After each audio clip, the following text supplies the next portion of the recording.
39 years old. Try not to let things bother me. Just know that I'm ultra soft. And he doesn't shy away from opinions. See Baker Mayfield throw 4 passes, but I get to see this homeless guy return a ball for a touchdown. It's Hacker After Dark on 1010XL.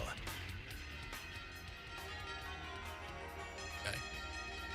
I think this is the week. Coming off that utter embarrassing loss to San Francisco, I think Jacksonville puts it together against a Tennessee team that is just going through the motions, particularly on offense at this point. I think Jacksonville gets back in the win column, and I think this is finally the week that Trevor Lawrence has one of those 250-yard, 3-touchdown performances. You know, I'm not one to toot my horn very often or pat myself on the back very often because I am wrong certainly a lot, probably a lot more than I am right. Boy, but I nailed that one last Thursday, didn't I? That was what I said last Thursday about the Jaguars and the Titans. I was wrong about one thing. It wasn't 3 touchdowns, it was 4.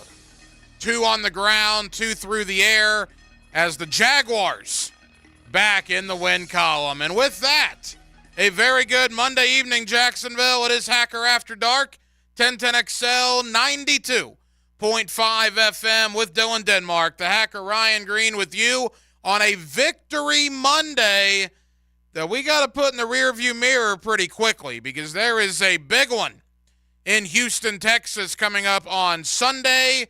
Obviously, with Thanksgiving week here, we are a little compressed this week. We're with you tonight, tomorrow, and Wednesday, so we are going to be very busy over the next 3 nights. It begins tonight.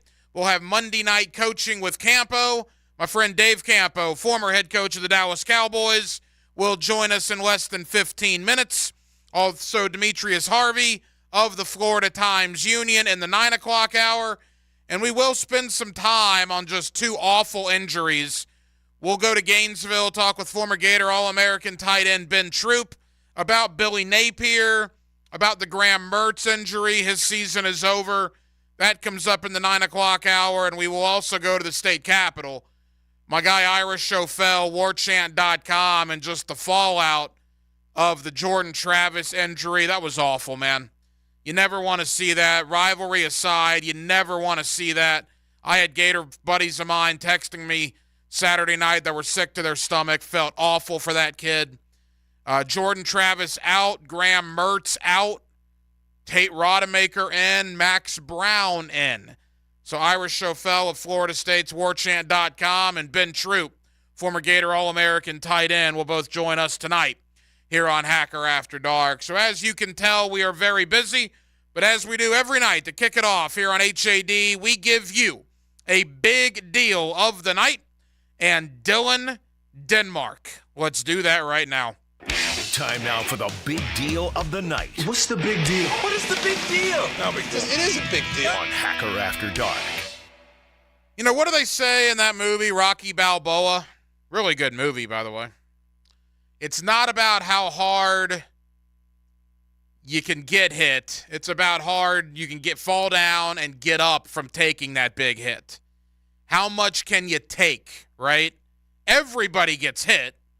Some people choose not to get up.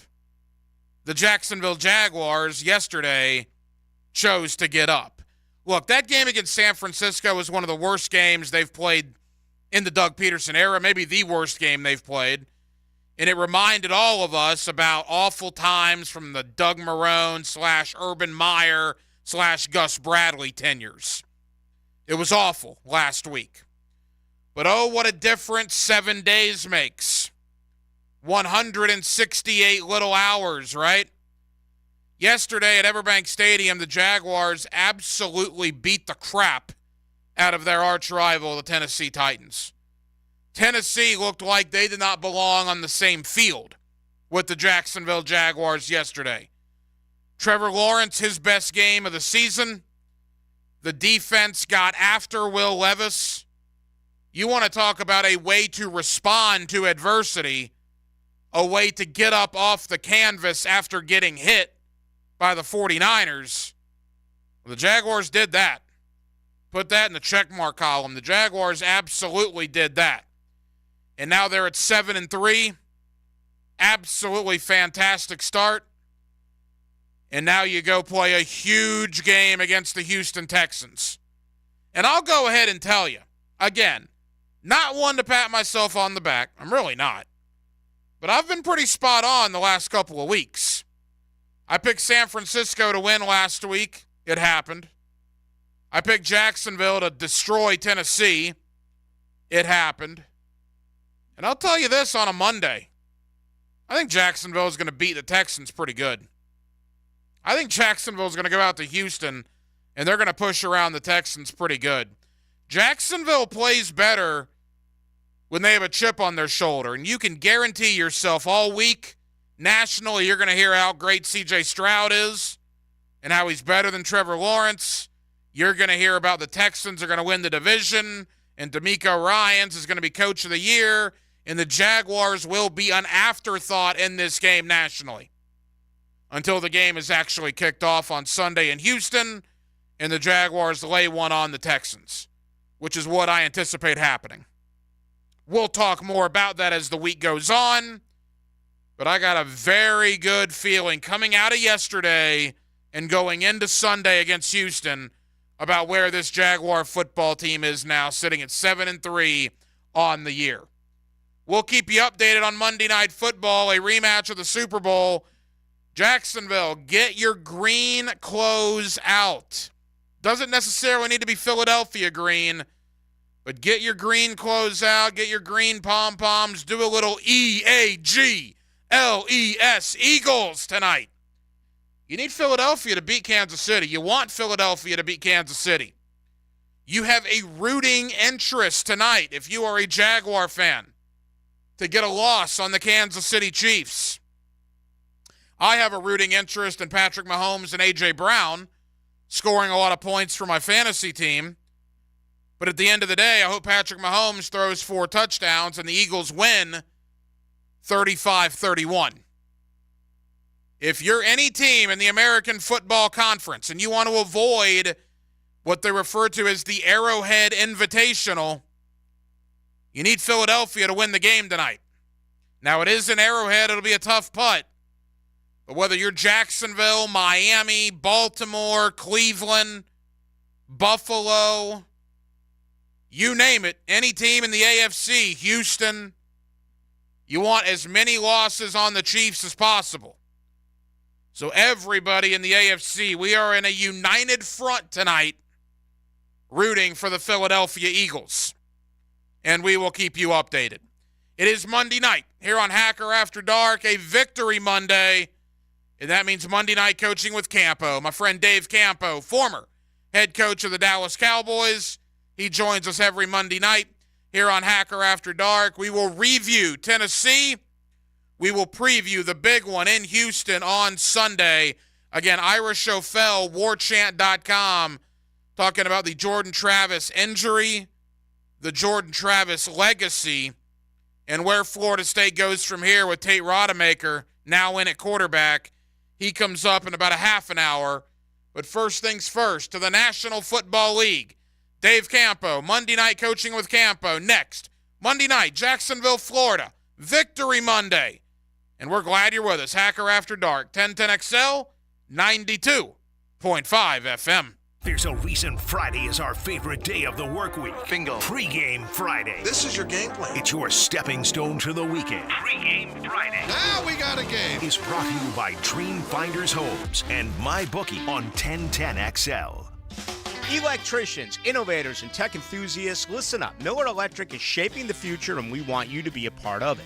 From healthcare and data centers, corporate offices, aviation, and industrial facilities, Miller Electric is powering the most exciting projects in Jacksonville and beyond.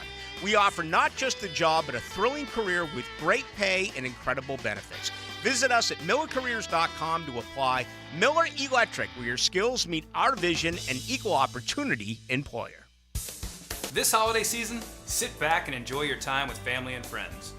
But if you have relatives who always point out the stains in your garage, or friends who talk about the cracks in your patio, we're here to help. Shark Coatings can coat your garage, patio, or driveway before those folks come over for holiday dinner. So now, instead of politics and religion, you can talk about how Shark Coatings transformed your home before the pumpkin pie is served. Shark Coatings, we're ready when you are. Here's your 1010XL First Coast Community Calendar. Dreams Come True is the only local wish-granting organization giving dreams and special times to local children battling life-threatening illnesses. Find out how you can help at dreamscometrue.org. City Rescue Mission provides life-changing support for the homeless. Find ways to get involved at crmjax.org. Her Song is a nonprofit organization that breaks the cycle of human trafficking through survivor care, victim outreach, and education. Find out how you can help at hersong.org. If you could benefit from a grief and loss support group, call Haven Hospice at 279-1677. The 5-Star Veteran Center of Jacksonville is the place homeless veterans can go to recover, recharge, retrain, and reconnect. Learn more at 5starveterancenter.org. If you're involved in a community event and you'd like us to help spread the word, find out how at 1010XL.com. Tailgating is back, but if you're like most of us, your grill is probably a filthy, greasy mess. Trust Grill SOS Barbecue Grill Cleaning Service to make sure your grill is squeaky clean for the fall grilling season. Schedule your grill cleaning now at grillsos.com. This Date in Sports History is brought to you by Southeast Orthopedic Specialists. On November 20th, 1977, Chicago Bears Walter Payton rushed for an NFL record 275 yards in a 10-7 win over the Vikings. Lauren Brooks here. Tired of joint pain holding you back? Try BioTarget from Injury Care Centers. This treatment will prolong the life of your joints by targeting the root of your pain and delivering more regenerative cells to the affected area, ensuring faster and more effective healing, making BioTarget the most advanced regenerative treatment. For a limited time, BioTarget starts as low as $499. Call Injury Care Centers or visit GoBioTarget.com. That's GoBioTarget.com. The IRS has just received $80 billion in funding to hire additional agents for aggressive collections enforcement. If you owe the IRS, now is the time to take action before the IRS comes after you or your business. There's no time to waste. Call J. David Tax Law, a firm right here in Jacksonville, for a no-cost consultation at 904-507-4777. That's 904-507-4777. Or visit jdavidtaxlaw.com. Peace of mind is only a click or phone call away. Does your home or building need painting? For over 20 years, Performance Painting has had the privilege of preserving many of Jacksonville's most prominent buildings. That said, we feel like we're just getting started. I'm Jason Parker, and our team thrives on preparing, protecting, and preserving the homes, businesses, and public buildings that make up our local landscape. Contact us today to put our years of experience to work for you. Performance Painting. Prepare, protect, preserve. Performance Painting! Denny Thompson here. This holiday season, tackle burglars and protect your turf. Give the gift of peace of mind. Catch everything around your home with Tyson Sound & Security's cutting-edge surveillance cameras. Whether you're traveling for the holidays or just cheering on your team, earn a big score on safety and convenience. Tyson has you covered for all home cameras and security systems. Call Tyson Sound & Security right now for the holiday season at 904-762-1000. That's 904-762-1000. Tyson Sound & Security, security and automation experts. At Cannons of Jacksonville, they know that when you're towing anything, you gotta have products you can rely on. With over 50 years of fabrication expertise, the family at Cannons can repair or install precisely what you need to tow with confidence. Whether it's a heavy-duty hitch, trailer frame, gooseneck, tow bar, or any other towing accessory, Cannons will provide you with unmatched precision and durability. For all your towing needs, visit cannonsofjax.com, where quality and customer satisfaction collide. November is Men's Health Awareness Month, and Ackerman Urology is here for all your prostate and urological needs. Don't delay in getting screened. Call their new World Golf Village office and see an expert today. Visit AckermanUrology.com. 1010XL is presented by Farah & Farah, exclusive injury law firm of the Jacksonville Jaguars. Protecting you and your family. Call 396-5555. Jacksonville. Let's ring up another guest on the All-Pro Roofing phone line.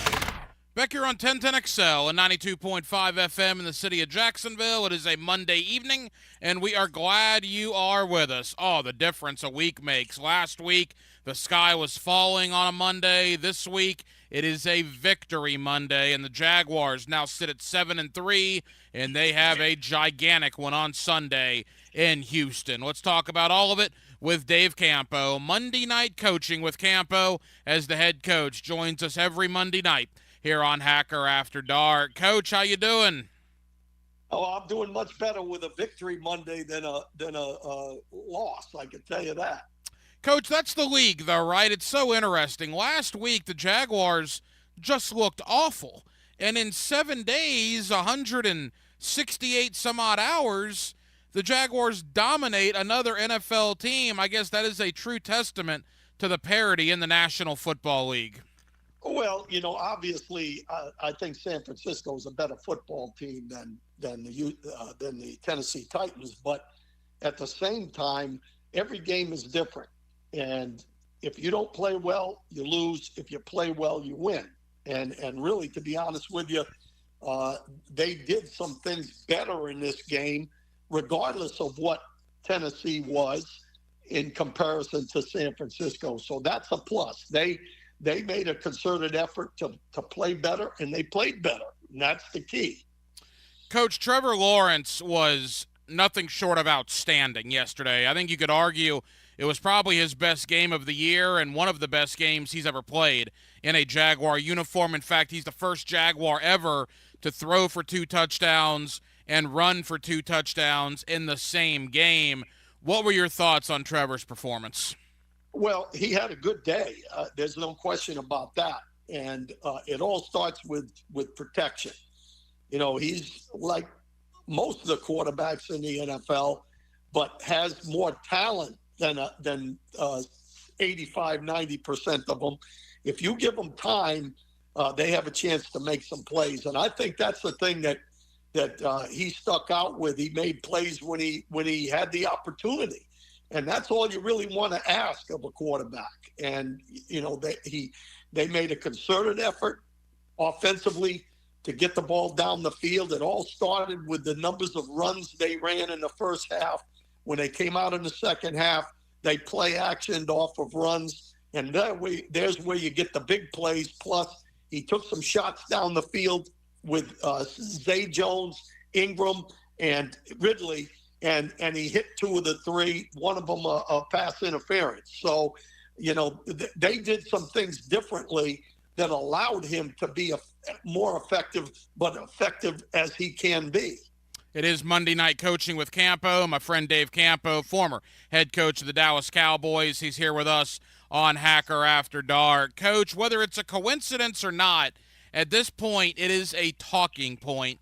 When Zay Jones is in the lineup, Calvin Ridley flourishes. In 4 games that Zay Jones has played, Ridley has, I believe, 24 catches for over 350 yards and either 3 or 4 touchdowns. Clearly, Ridley's best games, Coach, are when Zay Jones is out there.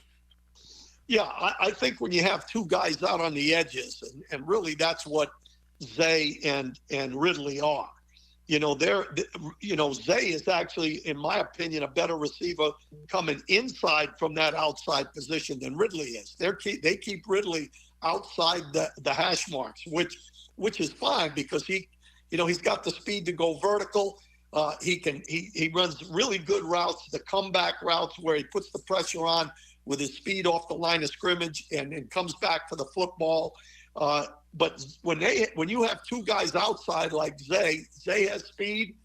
Now all of a sudden the defense cannot load up on one side or the other, and I think that opens that up for everybody, including Ingram and Kirk on the inside. So there's no question that when he's on the field, that is a plus for everybody else, including Ridley.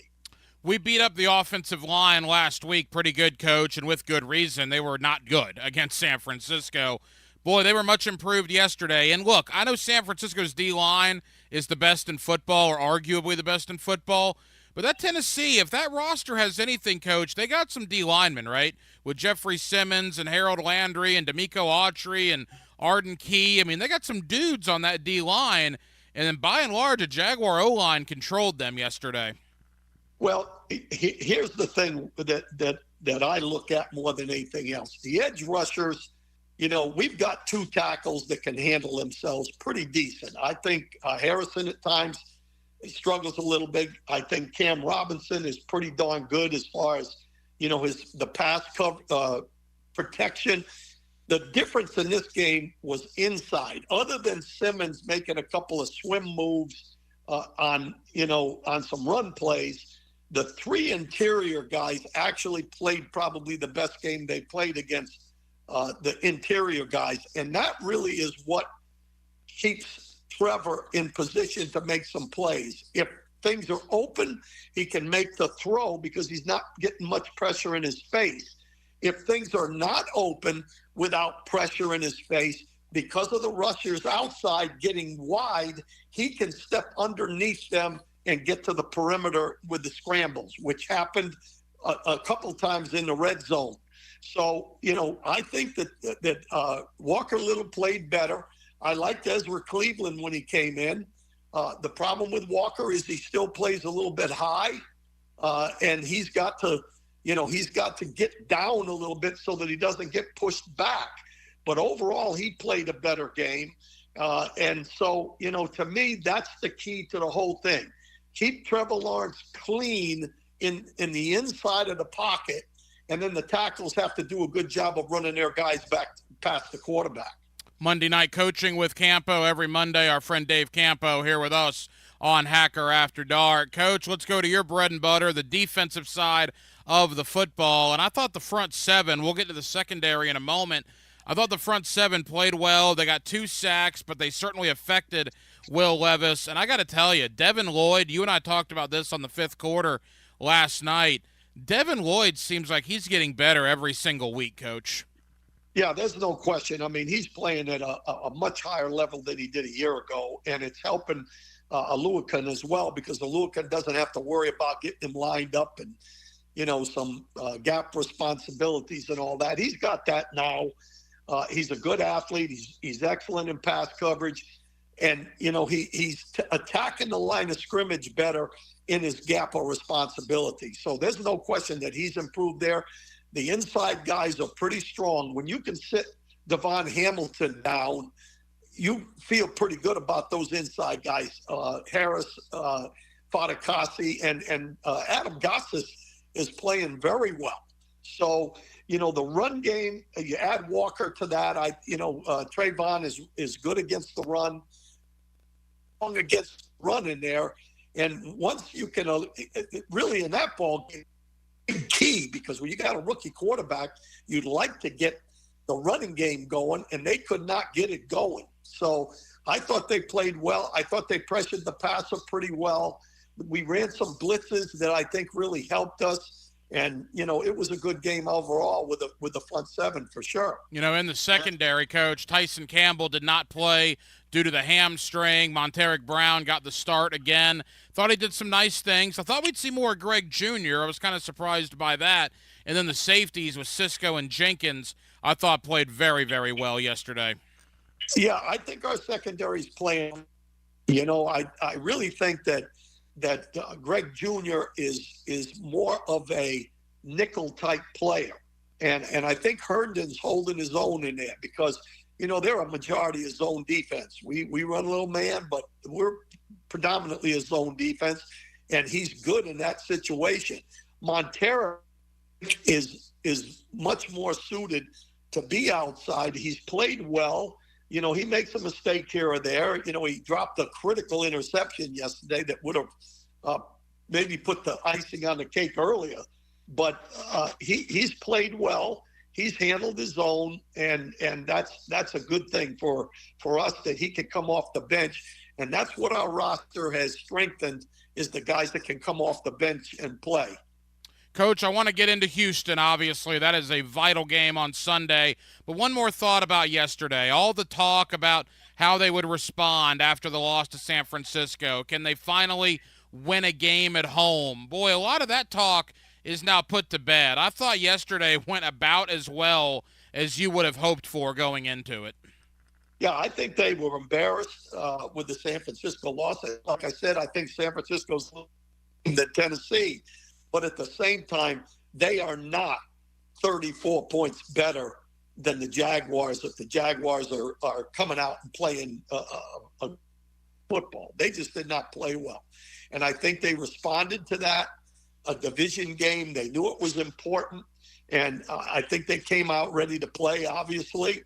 And, you know, they did some things a little bit differently to put the pressure on Tennessee.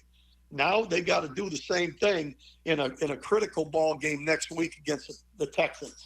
Monday Night Coaching with Campo. Dave Campo here with us on Hacker After Dark. All right, Houston, week 3, the Texans came in here and did whatever they wanted, including an 87-yard kickoff return for a touchdown by a 255-pound fullback. It was an embarrassing performance. Since that game, Coach, the Jaguars have won 6 out of 7.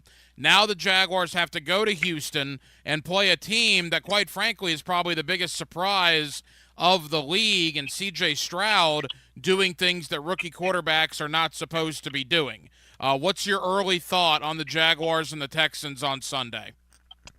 Well, you know, if you look at statistically, you know, they've got the better football team offensively, especially. You know, they're 6th in total offense. They're 2nd in passing in the league. They're 10th in scoring.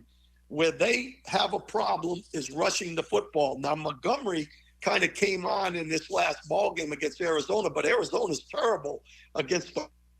And once he got that going, that's when, even with that going, they didn't exactly tear Arizona up because they throw the ball so much that Stroud, being a rookie, he's turning the ball over. So he threw 3 interceptions in the game, but he threw for 300 yards because they could not get the running game going. So for us in this game, I think it's critical that we handle their running game, which I believe we can. And if they throw the ball, he threw it, I think, 34 times or something yesterday. If he has to throw the ball 45 times to win in the football game, I feel pretty good about it. I think we can pressure him. And, you know, the other thing that Stroud is doing an excellent job with, you got to give the kid credit. He's one of the best in the league at throwing the deep ball and against the blitz. So they put some pressure on us offensively from a defensive standpoint. Now, defensively, I believe we have a better defense than they do. And that's going to be a critical situation. They're pretty good against the run, but against the pass, they're down at like 24th or 25th in the league. So it's going to be a heck of a ball game. They play well at home. That's a tough place to play. I playing in Houston when I was here, and that's ages ago, so it doesn't even compare. But it is, you know, they do play well at home. They'll put some pressure on us, but I think our guys know this one. It's critical.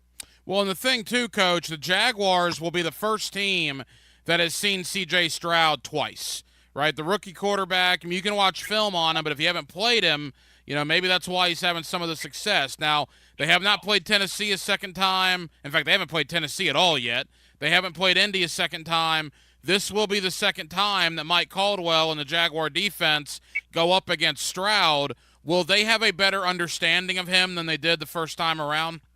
Well, they will have a better from a defensive perspective, even on the coaching staff. You know, I think they're going to look at Stroud a little differently in this ball game than they did in the first one. So that is baseball, you know, with a pitcher. When you see him the second time around, that's when you find out how good the guy is. So that's going to be an issue in this ball game. I believe our guys will understand what they're doing offensively better. And, you know, obviously they hit some big plays on us in the first game. We haven't given up a bunch of big plays. They did at the end of this last ball game when they were sleepwalking at the end of the game.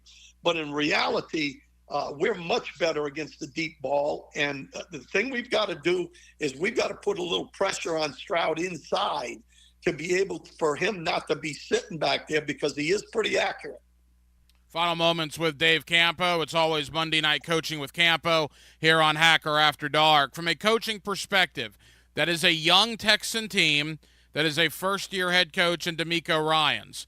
The Jaguars obviously, coach, in the last 2 years have been in a lot of big games. Houston, this will really be their first, quote, big game with this regime. Does that matter at all on Sunday? Well, it matters. I mean, this is going to be the game that C.J. Stroud feels the most pressure in, because they're telling him how good they are down there. They're touting him for MVP, Rookie of the Year. The head coach is the front runner for Coach of the Year. All those things will make a difference with a young football team. They're feeling good, but will they come out with the same situation when the game starts? And being a big ball game like that for a rookie quarterback, that's going to be a factor. And I'm sure that when he's sitting there watching the film, he's a little nervous about our defense with takeaways. And, that's going to be something that's going to be a little bit of an advantage for us as well. But from an experience-wise, I think our guys are going to be ready for the pressure. I don't know if they're going to be ready for the pressure. Coach, as we wrap up, there's no question it's a gigantic game on Sunday. I'm not downplaying that. But I also think it's important to note that whether the Jaguars win or lose, there are 6 games remaining on the schedule for both teams. Now, Houston is going to have a little easier time of it based on their schedule. They both play Cleveland. Houston's got to play Tennessee twice. We play Tennessee one more time. Houston still has to play Indianapolis in Indy, which is interesting because Indy's playing better right now. So there is some give and take. And Houston, by the way, has Denver on their schedule, which that didn't look very tough a couple weeks ago. It looks tough now. But again, 6 games remaining. So you don't want to put all the eggs in the basket of this game on Sunday. Having said that, though, it is a very important game for here and now. Well, it's a critical game because it's a division game and they're nipping at our heels. Other than that, it's another ball game. You can't crown all those things I just said about Stroud, MVP, Coach of the Year, all those different things. You cannot put that in the 11th game of the year. None of that means anything. And it's the same thing for us. Remember, if you remember, the Tennessee Titans last year were 7-3, and they finished where they finished. Things can change in the second season for both of these ball clubs. But I feel better about our consistency of who we are, what we've done over the last half of last year and the beginning than I do with the Houston Texans. So there's a lot of ball left. No matter what happens in this game, they have a little easier schedule down the stretch, but at the same time, we've proven that we can make a stretch run. He is our head coach here on Hacker After Dark, my friend Dave Campo. You get him every Monday night for Monday Night Coaching with Campo. Coach, I'll see you on Sunday for the 5th quarter. Hopefully, we're talking about a Jaguar victory, and have a very happy Thanksgiving to you and your family, my friend. Yeah, same to you. You got a beautiful family there, little Forrest. He's a character. So have a great Thanksgiving, and we'll talk next Sunday, hopefully with a win. There you go, the head coach, Dave Campo, with us every Monday night here for Monday Night Coaching with Campo. We will shift gears to college football in a moment. I do want to tell you, Monday Night Football, a Super Bowl rematch, Chiefs and Eagles, and the Chiefs draw first blood. Patrick Mahomes to Watson, the tight end, or I guess the bigger wide receiver is what he's listed as. It was about a 4-yard touchdown pass that just happened. Extra point is good. About 6 minutes to go in the first quarter. Kansas City 7, Philadelphia nothing. It is a monsoon right now at Arrowhead. It is raining very hard. I don't know if that's going to last the entire game, but the weather is certainly going to play a factor for the here and now. But again, a Mahomes touchdown pass has put Kansas City up 7-0 on Philadelphia with about 6 minutes to go in the first quarter. Coming up next, let's go to the state capitol. Let's go to Tallahassee. That was a terrible scene on Saturday night. No one ever wants to see a guy or a kid, a college athlete, get hurt like that, particularly a kid on senior night playing his final home game who has meant as much to a university as Jordan Travis has meant to Florida State. Ira Schofel, one of our guys over in Tallahassee, warchant.com. We'll talk about Jordan Travis, the injury, the legacy how he'll be remembered over there, what he meant to the school, and the show goes on, right? Tate Rodemaker, now the starting quarterback. Can Florida State find a way to beat the Gators and beat Louisville in the ACC title game to get into the 4-team playoff with a backup quarterback? Ira Schofel, warchant.com. Coming up next, Monday night edition of Hacker After Dark. Turn on the radio. In your car, 92.5 FM and 1010 AM. Would you like to drive for a while? In your house, at the beach, on your phone, at the gym, on vacation, out of town. Well, everyone knows that. Download our free 1010XL app for all smart devices. Rick Ballou for Carlson Dental. You know, I've been telling you this for quite some time because it's true. I hate going to the dentist, or at least I used to hate going to the dentist. I had total anxiety, and then I tried sedation. Light sedation for cleaning and deep sedation as well for cavities and root canals. Folks, it's an incredible experience. So don't be nervous. Don't be scared. Go to CarlsonDentalGroup.com. That's CarlsonDentalGroup.com for all of your dental needs.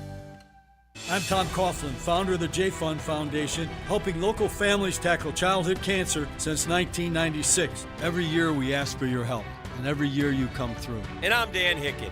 We're asking you to please be there November 29th for the J Fund Radiothon here on 1010XL. If you're on Coughlin time, you can make your donation now. Text GOAL to 243-725. Thank you for choosing to be there for Jacksonville area families tackling childhood cancer on 1010XL. Dell's Black Friday event is their biggest sale of the year. Shop limited time deals on laptops like the stylish, innovative XPS 13, engineered to do it all on the Intel Evo platform. Plus, save big on ultra-sharp monitors and top brand accessories. It's the perfect time to upgrade any home, business, or gaming setup powered by Intel Core processors. Shop now at Dell.com/deals to take advantage of huge savings and free shipping. Again, that's Dell.com/deals.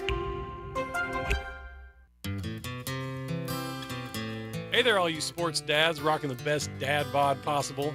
We love seeing you eat tacos by the handful, and we love it when you bring your kids here too. For years, Lucy claimed that her favorite thing on the menu was sopapillas, the big scoop of ice cream. I know that's not a taco, but that never stopped her. I was shooting for Dad of the Year anyway, so I just let it happen. Taco Lou's a great place to bring the family. There's something for everyone, as long as it starts with a taco. And a margarita for mom is always a good thing. At Taco Lou in Jacksonville Beach. It's your avenue to Athens. Follow Mandarin's Carson Beck and the Bulldogs all season long on the Bulldog Report. Brought to you by Travis Cummings and the Bailey Group on 1010XL. How about the Dogs? Post Game Monday on 1010XL is brought to you by Dandy Foods, makers of quality fresh sandwiches and home of the good stuff. Jacksonville is a great place to live. And if you love where you live, you should invest in it. That's why more and more people bank with One-to-One Financial, Jacksonville's hometown credit union. We invest every penny back into North Florida, backing the very best small businesses, nonprofits, and of course the family home. Why put your money with some big out-of-state bank when you can invest in where you love to live? One-to-One Financial, we're your hometown credit union. Sign up today at one-to-one-fcu.org. Federally insured by NCUA. Are you about ready to deck the halls for the holidays, but your home is cluttered with unwanted junk?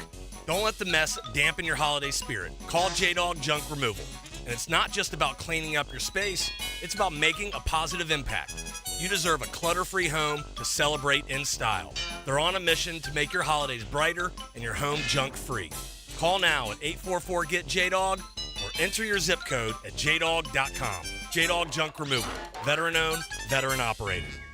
The biggest, baddest rock experience in the United States is here. Welcome to Rockville with Foo Fighters. It's times like these, Motley Crue. Slipknot. Disturbed. Down with the sickness. Jelly Roll. And I only talk to God when I need a favor. Limp Bizkit. Queens of the Stone Age, and Breaking Benjamin, Evanescence, Cypress Hill, Blackville Brides, A Day to Remember, Anthrax, In This Moment, Primus, Stone Temple Pilots, Tech Nine, and Judas Priest, plus so many more. Welcome to Rockville. 4 days, 5 stages, and 150 bands. May 9th through the 12th at Daytona International Speedway. Passes and camping on sale now at welcometoRockville.com. Hacker here, and look, football season is in full swing, and no game day setup is complete without the Sausage Dude sausage. I'm a sausage guy, and the Sausage Dude sausage is the best sausage I've ever had. Try their 4 terrific flavors, including Polish, Hungarian, beer bratwurst with jalapeno, and my personal favorite, the Italian today, by picking them up at any Publix in the Jacksonville area. Football and sausage, it's a winning combination. Go get the Sausage Dude sausage at any Publix in the Jacksonville area right now. Atlantic Self Storage, the official storage partner of the Jacksonville Jaguars. Need to make room to watch football in your home, or need a place to park your boat or RV? Store it all at Atlantic Self Storage. Over 50 locations in Northeast Florida. 24-hour access, all with month-to-month leases. Moving? They can help with supplies. They make storage easy. Go to AtlanticSelfStorage.com or call 877-WE-STORE to find a storage solution near you. Go Jags! 1010XL is presented by Farah and Farah, exclusive injury law firm of the Jacksonville Jaguars. Protecting you and your family. Call 396-5555. Jacksonville. Let's ring up another guest on the All-Pro Roofing phone line. Back here on 1010XL and 92.5 FM in the city of Jacksonville, we are glad you are with us. The final week of the college football regular season is here. It is rivalry week, and of course in our area that means Florida State at Florida. But good grief, the change in direction of that game for both teams after Saturday. With that, let's go over to Tallahassee. Ira Schofel is one of our guys in the state capitol. He does a terrific job covering the Seminoles for warchant.com, and he's always kind enough to join us here on 1010XL. Ira, how you doing? I'm great, Ryan. How you doing? Ira, we're good. All right, you're one of the guys over there and have been for many years. You've seen a lot of situations in Doak Campbell Stadium. Ira, describe the scene on Saturday night when Jordan Travis went down. Yeah, it was definitely unlike anything that I can remember in the 20 years I've been covering them, and I don't know if there have been many circumstances quite like that, because it wasn't just the fact that your starting quarterback got hurt, but it's also the way it happened. It was such a gruesome injury. The fact that you knew right away as soon as you saw it that his season was over. His career at Florida State was basically over. But you're also a team that's in the college football playoff championship hunt and number 4 in the country, and you feel like Jordan Travis is obviously the key to that success, and he's been kind of the guy that helped Florida State turn around their program. So there's a lot of emotional investment, and then on top of that, I think you look at it from a standpoint of just what he means to this team. He's a guy that he's kind of the personality of this team, and obviously a great playmaker. So just all of those things combined left really just cast a pall over the team in the season. They did rebound, and they kind of found their footing, and they pulled away and won in convincing fashion.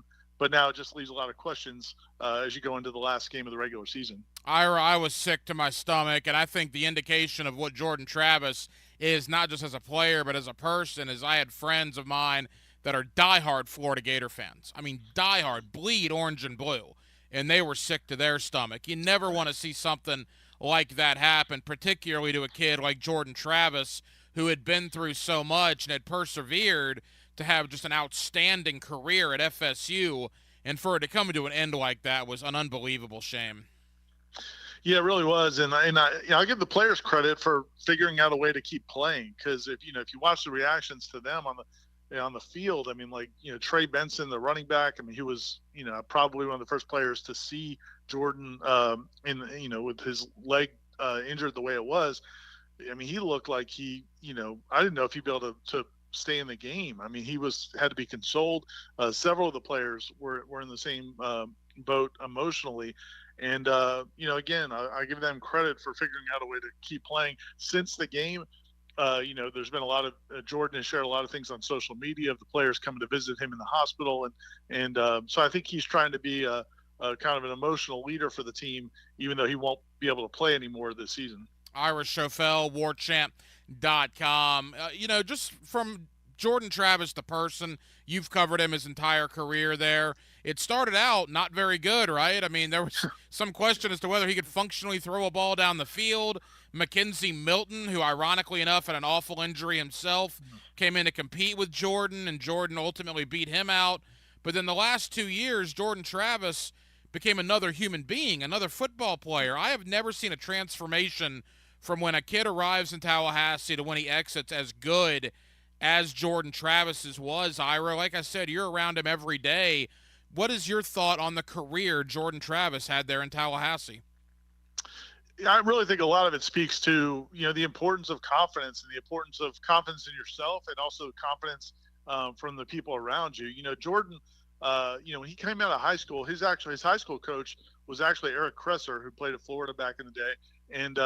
And he told us when Jordan Travis transferred from Louisville back to Florida State, he said, man, he can throw the football. He's an exceptional passer. Everybody talks about his athletic ability, but really what he was in high school was a really good passer. But he went up to Louisville. That's where he went out of high school. And it was a toxic situation. It was the end of Bobby Petrino's tenure. There were a lot of issues on that team. It's well documented. The offensive coaching staff and Bobby Petrino, and it was just a bad situation. And he ended up transferring right before Bobby Petrino got fired because it was such a bad situation. I think that year kind of took a toll on him. Then he comes to Florida State, and Willie Taggart is the head coach, and that's just Willie Taggart's last year. He ends up getting fired, and Jordan, I just think, was a little bit lost. I think he was a little rudderless, and Mike Norvell came in, and his offensive coordinator, Kenny Dillingham, they saw something in him, and then they really just kind of breathed confidence into him, and he, over time, became a different guy. Now, as you mentioned, the Mackenzie Milton situation kind of was good for Jordan in one way, because Mackenzie, even though he wasn't the same guy he was at UCF, he really helped Jordan understand like what it means to be a quarterback, how you need to be a leader, how you need to be the guy at practice that gets onto other guys and all those things. So that was helpful to Jordan, but it also it was a challenge for Jordan because, again, it was another quarterback coming in and beating him out. And it really wasn't until he got the job over Mackenzie midway through that year that I think Jordan started to feel some ownership and some real confidence, and then his career really took off. I don't want to speak out of turn here, and you're the guy to ask, but, I mean, take the Heisman Trophy winners out, I think, right? So you take out Jameis, and you take out Winky, and you take out guys of that sort that won Heisman's, Charlie Ward, and led him to national titles. If you start at, like, number 4, I mean, is Jordan Travis in the conversation, 4, 5, 6, is one of the best quarterbacks Florida State has had maybe in the last 30 or 40 years? He's definitely in the mix. And I think, he may be at the top of the list of those next 3 after those top 3 in terms of most important. I think that's kind of the phrase that a lot of people are coming up with when they try to define Jordan Travis's legacy is, you may have had another quarterback or two that could really, Florida State's had some really good quarterbacks who could really play football and could really throw the football. But Jordan's certainly right there. And when you start talking about most important, he's in the upper echelon because, again, imagine what I tell people all the time is imagine what Florida State football would have been the last 4 years if Jordan Travis hadn't come to Florida State, because he kind of was the reason they won any games in the 2 years before these last 2 seasons. And then he was obviously a huge part of how they were able to have success these last 2 years. And I think you could give him a lot of the credit for how they were able to attract Keon Coleman out of the transfer portal and Jaheim Bell out of the transfer portal. Some elite playmakers wanted to come to Florida State this season to play with Jordan Travis, and that's something you really can't measure in a stat line. Ira Schoffel of WarChant.com. All right, Ira, the show must go on, and the football will continue this Saturday at Ben Hill Griffin Stadium at the Swamp, and it is Tate Rodemaker who will get the opportunity to go in. He played the last 3 quarters against North Alabama. How is Tate handling this situation, and how does the Florida State offense change with no Jordan Travis and with Tate Rodemaker in the lineup? I think overall he handled it well. There were a few, kind of getting started. I think Tate was, I think he was probably emotionally, but also just kind of probably some nerves. He came into that game, they were actually down 13-0 because they played terribly in the first quarter. really in every aspect. They were not prepared to play that football game, and they played terribly. And so he comes in with a 13-0 deficit. Didn't look sharp early, but then really, threw the ball exceptionally well as the game went on. He had a couple of plays where he maybe turned the wrong way on handoffs, and I don't know if that's nervousness or just, not being as sharp as he needed to be as a backup quarterback. But he does change the offense. I mean, he's not a statue back there. I think, people are going to assume because he's a 6'4" kid, and he's got a really good arm that he's going to be more of a pocket passer. He is a pocket passer, but he can beat people with his legs too. He had some really big runs last year against Louisville when he came in when Jordan got hurt. He had a nice run in that game the other day. So he can move back there, but he does have a big time arm. He's got a much stronger arm than Jordan Travis. So I think it'll be interesting to see what they do from a standpoint of stretching the field. You've got, again, Keon Coleman, Johnny Wilson, Jaheim Bell, 3 really talented pass catchers. And now you have a quarterback that's got a huge arm. I think there's a chance the offense could look a little bit different than it has with Jordan Travis. I mean, it's a fascinating situation on Saturday because the Gators, it wasn't 2 hours after Jordan Travis got hurt that Graham Mertz got hurt. So they're going to have a backup quarterback too. And in talking to some of my Florida friends that are going to the game, they don't even care about the bowl game. That is irrelevant to them. Their entire goal in life is to ruin Florida State season. All right, so you have Tate Rodemaker going into the Swamp on senior night at 7 o'clock at night, and all Gator Nation cares about is ruining Florida State season. That is going to be must-see theater on Saturday. How do you think Rodemaker is going to handle that environment? That's definitely going to be the storyline. I think he'll handle it okay. To me, the key is going to be for Tate to not feel like he has to be a hero because, look, Florida's defense has been bad. I think over the last 5 games, they're giving up 41 points a game, and included in that is some not elite offenses. So I don't think this is a game where Jordan Travis has to do it. He's not going up against one of the all-time great Florida defenses in the Swamp. So I just think he just needs to run the offense and not make big mistakes. If you're a Florida State fan, the one thing that concerns you about Tate Rodemaker is he can find ways to throw the ball to the other team. Sometimes with guys with big arms, they start to think that they can throw the ball into any tight window. And even in the game the other night, he had a play where he was kind of rolling out and threw across his body and probably should have had the ball picked off. So, that's going to be the key to Tate. If he doesn't turn the ball over, I think Florida State's still going to win this game. I think they're a much better overall team. So the key to me with Tate is to not try to do too much, just kind of play the game. Final moments with Ira Schoffel of warchant.com. Again, Florida and Florida State on Saturday. You'll, of course, hear it right here on 1010XL in Jacksonville. Ira, can they beat Florida and Louisville with Tate Rodemaker? I think they can. Look, I mean, the bottom line is Florida State has, Jordan Travis. The one nice thing I think about Mike Norvell's approach with this team this year was he didn't make this team all about Jordan Travis in terms of how they played the game. I think to the chagrin of some FSU fans, I think FSU fans would come out of games thinking, why isn't Jordan running the ball more? Why aren't we throwing the ball downfield more? Why doesn't he have the numbers that Jaden Daniels has or some of these other players in college football? And I think they didn't want to.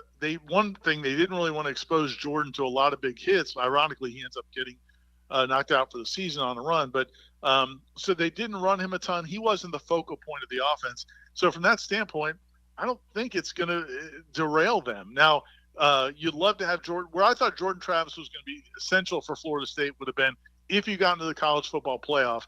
Then I think you would have had to unleash his legs as a weapon. If you're playing a Michigan or a Georgia, you need him to be able to make plays with his legs. But otherwise, I think it's a pretty complete team. This defense is very good. It's had a very good season overall. You look at offensively, they've got a ton of playmakers. The offensive line hasn't been great, but it's not terrible. So I think they've been very good on special teams. So it's still a pretty complete team. I think they're a better team. I think they'll be favored against Florida. Well, they are favored against Florida. I think they'll be favored against Louisville. So, yeah, they're in position to do that. I think the margin for error is a little bit smaller. And if Tate makes mistakes, the next place to turn is probably going to be a true freshman in Brock Glenn. And, that would be a daunting task. Ira, as we begin to wrap up, a couple of final questions. Number one, when talking about Florida State, they're undefeated. They're 11-0, but I think the committee has made it clear, being ranked 4th behind both Michigan and Georgia in the last couple of weeks, that they don't believe in the resume of Florida State being as good as the other teams, and Florida State had no room for error.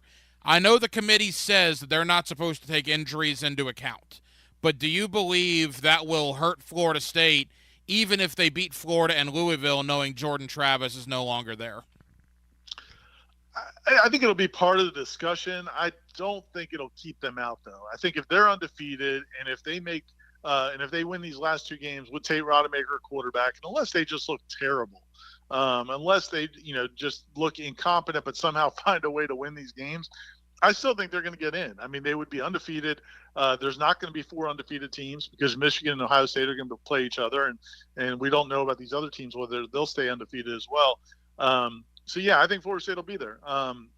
Again, the key is going to be to win these 2 games. But if they do that, and certainly if they do it in any kind of convincing fashion, then I think it would be a huge controversy. I think if the committee try to keep Florida State out. Ira, final question. I'm talking to Gator fans right now that are listening, some Hurricane fans as well. Neither fan base is happy. Cristobal's 11-12. Napier's 11-13. I tell them to follow the blueprint in Tallahassee. 2 years ago, Seminole fans wanted Mike Norvell out of there as well. They stayed the course, whether that was finances or not, regardless of the reason, they stayed the course, and you see what Mike Norvell has turned that program into. Do you believe that the Norvell situation in Tallahassee is something that both Florida and Miami should follow when looking at their coaching situations? I've definitely been saying since the beginning of the season that watching some of the responses I saw from some of the fans of Florida and Miami and like wanting to make changes in year 2, I just thought, man, I don't think that's the recipe for success. I mean, Florida State did do that with Willie Taggart, but that was because they knew behind the scenes there was so much disarray. There was things were not being run the right way. The program was heading in the wrong direction. They had to pull the plug in year 2. But if you believe in your coaching staff at all, if you believe in if you think that they're doing the right things, they just haven't had the results yet, then I think you got to stick with them. The only big challenge, I think the other thing that, really factors into these decisions is, if the administration feels like the fan support is going to wane to a point where people aren't going to buy tickets and it becomes a huge financial problem, or if you've just lost all traction recruiting and now you're not going to be able to recruit your way out of it, those 2 things I think become factors. But in terms of the success and just the wins and losses, yeah, I just think too many schools are getting too quick to make changes, because the reality is when you bring in somebody else, not only do you not know what you're going to get, but you also it's going to take them time to put in their systems. And so you can get in this cycle where you're just churning through coaches every 2 or 3 years, and that doesn't usually work. So, yeah, in almost all cases, I encourage the fans to be patient, especially, just after 2 seasons. Yeah, Mike Norvell reaping the benefits, the Florida State fan base. They wanted him out 2 years ago. I bet they're happy that did not happen. Ira Schoffel, warchant.com. Ira, I know you're very busy this week. Happy Thanksgiving to you and your family, and hopefully we'll have a good game Saturday down in Gainesville. Appreciate you, my friend. You too, Ryan. I appreciate it. Thanks a lot. Injuries are the Achilles heel of championship football. That is not a good sign as the medical staff coming out. Listen for the personal injury attorneys Farah and Farah Injury Update on 1010XL. Exclusive injury law firm of the Jacksonville Jaguars. Jacksonville. Save big at Key Buick GMC, up to $7,250, all new Buicks. Receive really low APR rates like 1.9% APR financing for 36 months, 4.1% for 48 or 60 months, 5.04% APR for up to 72 months, and enjoy no payments on all new Buicks for 120 days. As always, whenever you purchase a brand new vehicle from Key, whether it's a Buick or GMC, it comes with the lifetime powertrain warranty. Across the street from Tinseltown, Southside and Gate. Feeling the chill as temperatures drop? Your home should be your warm haven. But what if it's not? Don't let the cold sneak in. Let Duck Duck Air Conditioning tackle the issue. Our expert techs will have your heating system up and running in no time. Go ahead, get your comfort back. Contact Duck Duck Air Conditioning at 904-862-6769. Duck Duck Air Conditioning, where your comfort comes first, no matter the weather. 904-862-6769 or online at duckduckac.com. This is Keith Catlin for Catlin Truck Accessories, and we are so blessed to be in business for over 100 years. Over 100 years of the best product and customer service means you can count on Catlin. From roll and lock bed covers to Lear toppers to cam locker toolboxes, Catlin Truck Accessories has you covered when it comes to your truck or van. We do those too. Got a fleet of vehicles? We can outfit them all. Who can you count on? Count on Catlin. One name, one location, 100 years. You can count on Catlin. For lost or broken keys or nearly any make and model of vehicle, call 722-1111 for Instant Keys. Instant Keys. You don't have to go to the dealer. Instant Keys comes to you. Life is about choices and the decisions you make. I'm David Robbins with Epstein & Robbins. If you're convicted of a DUI, you'll have to face severe consequences.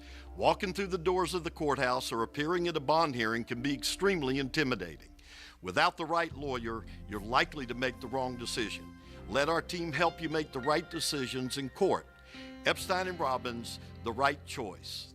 Epstein & Robbins, fighting for your rights since 1975. The flagship station of the Jaguars. WJXL AM Jacksonville Beach. WJXL FM Jacksonville Beach. To be our best selves, we need to take care of our whole self. That includes your spirit, mind, and your body. At the First Coast YMCA, our members find balance in spirit, mind, and body with unlimited group exercise classes, adult sports league, health coaching, and programs designed for chronic disease prevention. And when the Jaguars win, you win. We're waiving the joining fee the day after a Jaguars win, all season long. Use promo code DUVAL or visit the First Coast YMCA near you and find your why at fcymca.org. John, I'm so glad I called Clearwater to get my sprinklers, yard drainage, and seamless gutters in tip-top shape. Thanks, Frank. It's great to see you so relaxed here at the house, away from the microphone. Yeah, John, just hanging. All right, well, let me go ahead and turn the sprinklers on and show you how everything works. Wow, look at that coverage. How good is that? All right, Frank, let's go. Clearwater Irrigation And drainage to ClearwaterJacks.com. Hey, David here with Royal Pest Services. It's that time of year where we're starting to bring things down from the attic. Along with that comes the critters that have been hiding up there year-round. Go to RoyalPestServices.com or give us a call, 886-2847. That's 886-BUGS. Hunting season is here, so lock and load on that new rifle or shotgun at Beach's Jewelry and Pawn in Jacksonville Beach. Tons of great options with the best prices and no waiting this side of the ditch. Arm yourself with the best at Beach's Jewelry and Pawn in Jacksonville Beach. Mark Watson for Hardball Creative, letting you know that Hardball has cooler promotions, but some people call them ice chests. Either way, check out the items you can put your company logo on at hardballcreative.com. Hardball Creative. Hardball does it all. Attention golfers, Hidden Hills Golf Club has become an attractive destination for golfers all over North Florida. You too will enjoy our classic Arnold Palmer design that'll test your game and keep you coming back. Book a tee time today at hiddenhillsgc.com. Are you an experienced automotive technician and tired of working for employers who put profit over people? Then come to Action Transmission on Merrill Road and get trained on how to diagnose and rebuild today's complex transmissions. See how we're different. Get traction on your career and come to Action. Equal Opportunity Employer. 1010XL is presented by Farrah & Farrah, exclusive injury law firm of the Jacksonville Jaguars. Protecting you and your family. Call 396-5555. Jacksonville. Hacker After Dark on 1010XL. 9 o'clock hour has arrived. Hacker After Dark, 1010XL, 92.5 FM. Monday Night Football tonight, Philadelphia and Kansas City. Philadelphia has tied the game. DeAndre Swift, a touchdown run, 13 minutes to go. Actually, about 11 and a half minutes to go in the second quarter. Tie ball game 7-7. Chiefs-Eagles. They're going to review right now. Something weird just happened. Kansas City intercepted Jalen Hurts. They were not touched down by contact, I don't believe. A.J. Brown goes in to make the tackle and takes the ball away from the Chiefs defender. Now, what I'm curious about is if the referees are going to call forward progress or if some inadvertent whistle blew, because if that didn't happen, the Eagles should get the ball back. The ball was clearly intercepted, but he was not touched down. Snead got up to try to run, and A.J. Brown literally just ripped the ball out of his arms. So we'll see what happens here in a moment. But again, a 7-7 game, 11.5 to go in the second quarter. Coming up here on Hacker After Dark, we'll get back in to the Jaguars' win over the Titans yesterday. Demetrius Harvey of the Florida Times-Union is set to join us. Also coming up at the bottom of the 9 o'clock hour, we'll talk a little Billy Napier, we'll talk Graham Mertz, and we'll do that with Ben Troop, the former Florida Gator All-American tight end. Boy, they gave Kansas City the ball. That's crazy to me. They must have called forward progress or something. They say he touched him. I do not think he touched him. Home cooking maybe at Arrowhead. We'll see what happens. But again, Chiefs-Eagles. They touched him. You think on the shin? Yep. So A.J. Brown's cleat touched his shin because his hands did not touch him. I guess that's what they're calling, that A.J. Brown's foot touched Snead on the shin, and they ruled him down. Boy, football's a game of inches, or in that situation, a game of centimeters. Literally a shoelace touched Kansas City, and as a result, they get the ball. But again, 7-7. We'll keep you updated. Demetrius Harvey, Florida Times-Union, talking Jags. Ben Troop, former Gator All-American tight end, talking Billy Napier and Florida. That's coming up as Hacker After Dark rolls on a Monday night here on 1010XL and 92.5 FM. 1010XL brings you the orange and blue. Caught it! Touchdown! Gators! The Gators chomp the chop in the swamp. Florida State, Saturday at 7 on Jacksonville's home of Florida Gators football. 1010XL. Here's Linda Beaver. Ladies and gentlemen, it's finally here. Beaver's annual Black Friday silent sale. Every car on the lot will be discounted so low, we can't even show the prices on TV. Doors open at 6 a.m. Friday. First come, first served. And once they're gone, it's over. Plus, anyone who buys between 6 and 9 a.m. will get a big screen TV and $1,000 cash. Want more? We're giving away free oil changes between 6 and 9 a.m. The Black Friday silent sale only at Beaver Toyota and Beaver Chevrolet. You don't want to miss this. So I'm here with Danny Van Sickle, Director of the Electrical Training Alliance. Danny, tell me about your program. Hey, Rick, we're a 5-year electrical apprenticeship. Our students start out making over $30,000 a year and right now graduate making over $80,000 a year, including benefits. There is no tuition and no student debt. You just have to apply and get accepted. Did you say no tuition and no student debt? You heard that right, Rick. Once you're accepted into the program, your only costs are the books and the course fees, around $700 a year. Wow, that sounds like an amazing opportunity. How can I learn more? Just go to etajax.org and you can apply there. Apply by May 23rd. I'm Tom Coughlin, founder of the J-Fund Foundation. Every year we ask for your help, and every year you come through. Your generosity helps local families tackle childhood cancer. And I'm Dan Hicken. We're asking you to please be there November 29th for the J-Fund Radiothon here on 1010XL. Or you can send your gift of $100 right now. Text GOAL to 243-725. Thank you for supporting the J-Fund on 1010XL 92.5 FM. At ABBQ, they are turning up the heat this football season like no other. Picture this, 15 massive TVs strategically placed throughout the restaurant so you won't miss a single touchdown. Step into their huge outdoor area where the excitement of the game meets the fresh air. Here's the kicker, and this is a big one for me. They got the sound on blast throughout the restaurant for the whole game. Your destination for mouth-watering barbecue and an unforgettable game day. ABBQ, meet and drink with us. If you are a fan of the U, listen for the Performance Painting Hurricane Report. I'm JJ LaSelva, and I bring you news and notes you need to know from Miami every week on the Hurricane Report. On 1010XL, Performance Painting. Prepare, protect, preserve.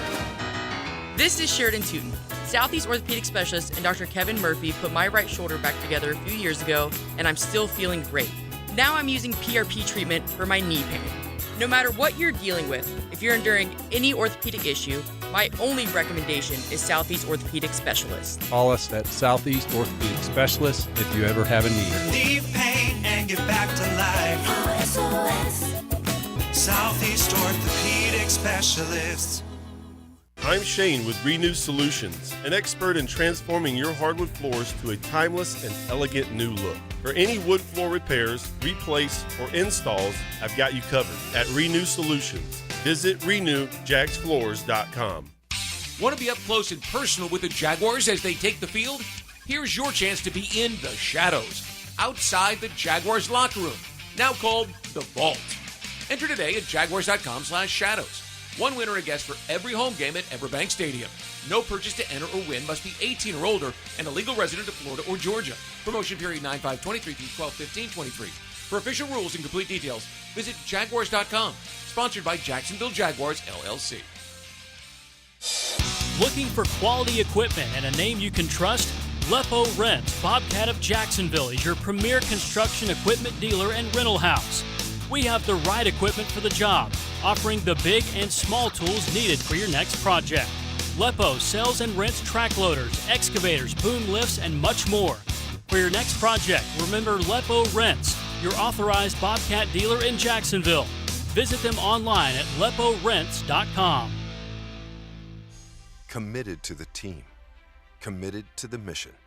At Navy Mutual, we're committed to providing high-quality life insurance to members of the military and their families.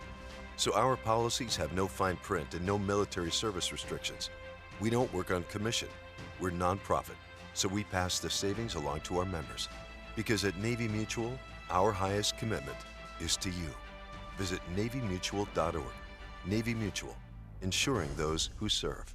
Since 2014, there's been only one official home builder of the Jaguars, Dreamfinders Homes. With quality-built homes and a speedy move-in process, we're in 20-plus communities in the best locations across Northeast Florida. Dreamfinders Homes is everywhere you want to live. So get off the sidelines, Jags fans, and get into the game. Let Dreamfinders help you navigate your home purchase and offer great interest rates. Visit DreamfindersHomes.com for all your move-in ready homes and step up your game. Frank Frangie here. This Thanksgiving, only at the Southern Steer Butcher website. For a limited time, order your never-frozen Amish-raised turkey. Raised with care, free from hormones, steroids, and artificial ingredients. For tasty tips and juicy breasts, choose Southern Steer Butcher. 1010XL is presented by Farah and Farah, exclusive injury law firm of the Jacksonville Jaguars. Protecting you and your family. Call 396-5555. Jacksonville. Let's ring up another guest on the All-Pro Roofing phone line. Back here on 1010XL and 92.5 FM in the city of Jacksonville. We are glad you are with us. Boy, what a difference a week makes. From whatever that was last week against San Francisco to a dominating home win over the Tennessee Titans, and now sets up a huge game on Sunday when the Jaguars visit Houston. Of course, you'll hear that game right here on 1010XL. Let's talk about all of it with Demetrius Harvey of the Florida Times-Union. He's always kind enough to join us here on 1010XL. Demetrius, how are you, my friend? I'm doing all right. How about yourself? Demetrius, we're good, man. Thank you for the time. And, boy, we talk about a week-to-week league, right? That's what the NFL is. And good gracious, from a demoralizing loss 7 days ago to a dominating effort yesterday, really good turnaround for the Jacksonville Jaguars. Absolutely. I mean, I think we talked about it last week and how, you can't necessarily take one game and extrapolate it over the course of the season. You got to sort of go week to week and figure out what matters and what doesn't. What mattered last week was still evident, even going into this week, their struggles on third down and things of that nature. But, what did help this week was they were able to sort of have more protection for Trevor. He was able to get past his first read, which I still think is a very silly take by everyone involved. But, he's able to get past his first read. He's able to look downfield. He's able to hit guys like Calvin Ridley downfield. Having a guy like Zay Jones coming back, that opens up the offense. And I think a lot of people are sort of, discrediting Zay because they're perplexed that, having him back will, bolster the wide receiver group as a whole, which, I mean, when you take out a top 3 receiver on the team, it's probably going to hurt the offense. So, having him back helps out guys like Calvin Ridley, who had a sensational day, obviously. 103 yards, 2 touchdowns. I mean, that's sort of the type of production you expect from Calvin. And the Jaguars offense did a great job, over 350 yards on, total offense throughout the day, they were able to sort of get it done. And then defensively, the same thing. They were able to lock down Derrick Henry. That's the primary focus going up against the Titans.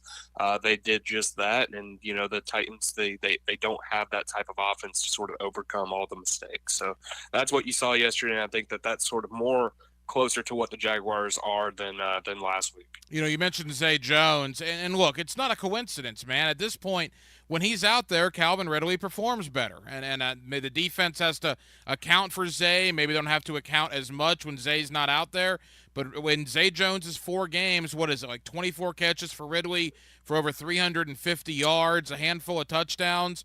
That's no longer a coincidence, man. That matters at this point. Absolutely. It matters. It matters a lot. I mean, it's any time you take out a guy, I mean, just pretend like Zay Jones is Calvin Ridley or Christian Kirk. Take one of them out. Do you think that the wide receiver group is going to improve or not improve? It's pretty simple to me. Putting Tim Jones, and it's not to discredit guys like Tim Jones and Elijah Cooks, but those guys don't have the same skill set as Zay. Yeah, they're a little bigger, but one's a rookie and one's a guy who's great on special teams, but doesn't add that sort of element on offense. And so you can't just replace those guys. And I think that that's sort of what you kind of can see why Zay Jones will open up the offense. And it's going to be a time where they can use Ridley in different fashions, different forms. So, yeah, he helps the offense tremendously. He might not put up the crazy numbers, but defenses have to account for him. And that, in turn takes away attention from Calvin. Demetrius Harvey of the Florida Times-Union here with us on 1010XL in Jacksonville. Demetrius, Trevor Lawrence, I couldn't believe this stat when I heard it, became the first Jaguar player in almost the 30-year history of the franchise to throw 2 touchdowns and run for 2 touchdowns in the same game. That's crazy. You would have thought Burnell or somebody would have done that, but they didn't. Trevor was the first.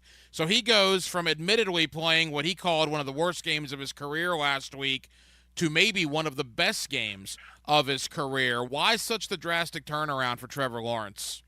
Yeah, first off, I was surprised about that too. I thought David Garrard or Blake Bortles or Gardner Minshew even, I thought one of them would have done it. I didn't think it was that impressive of a stat until I figured out, everybody figured out that it was only Trevor who has done it before. But yeah, I think that, again, yesterday was sort of a sign that Trevor needs time. Trevor needs to be able to sit back in the pocket, definitely go through his reads as every quarterback would do, and find the open target. And I think that before against San Francisco, he just couldn't sit back there. That San Francisco defensive line is incredible. They're going to punish most quarterbacks in the league, most offensive lines. So you need your full arsenal of players, guys like Zay Jones being out there. And everybody playing as one. And I think that there was a lot of different mistakes last week. And so, that resulted in Trevor having one of his worst performances where he threw 2 interceptions, fumbled, and didn't throw a single touchdown.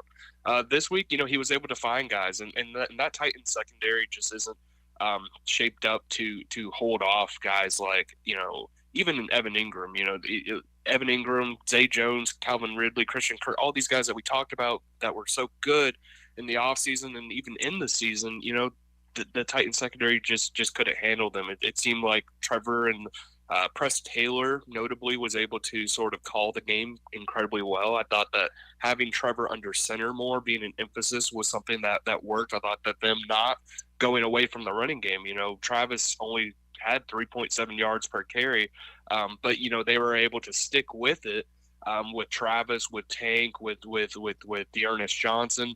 And then that allowed them to do more play action passes, which also allowed them to throw downfield. It's just a culmination of everything. I really think that this is sort of more so what the Jaguars offense should look like rather than last week. I really think that last week was sort of not an anomaly because there's something that you can take from it and there are issues and weaknesses, but it's something where that's not going to happen every week. You have to be going up against a crazy good defense in order for it to happen. And look, Demetrius, I'm not breaking any news here, man. The 49ers are clearly better than the Titans. The 49er D-line, as you said, is incredible. Having said that, if there was a strength of Tennessee coming in yesterday, it was that D-line with Simmons and Key and Autry and Landry. I mean, they got some dudes on that D-line, and the Jaguar offensive line was outstanding yesterday. Why do you think they played so much better? Yeah, I think a lot of it, and I think we noticed they kept some guys in protection, which helped. They have Walker Little coming back from, that last week was really his first game out there. I mean, if you think about it, at left guard, he only played 11 snaps of offense before that at left guard because of his injury. So that helps. Having a guy out there that's actually played a little bit more.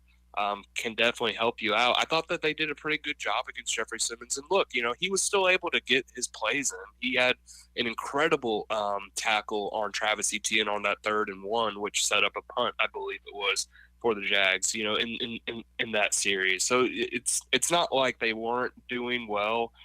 But, having Trevor sort of escape the pocket, being able to use his legs, I think that was another thing that happened yesterday. He only had 17 yards, but if you look at it from the perspective of him just dropping back outside of the pocket and not necessarily going downfield with his legs, he did a great job. And that's sort of what they needed to do. They needed to move the pocket against a team like San Francisco even last week, and then obviously against the Titans this week. And I think they made a concerted effort definitely to get Trevor on the run. I mean, you saw it from the very first play. I believe he was, rolling out. So I do think that having Trevor running, having the offensive line playing a little bit longer with Walker Little at left guard, that all set up for success, and that's what you saw yesterday.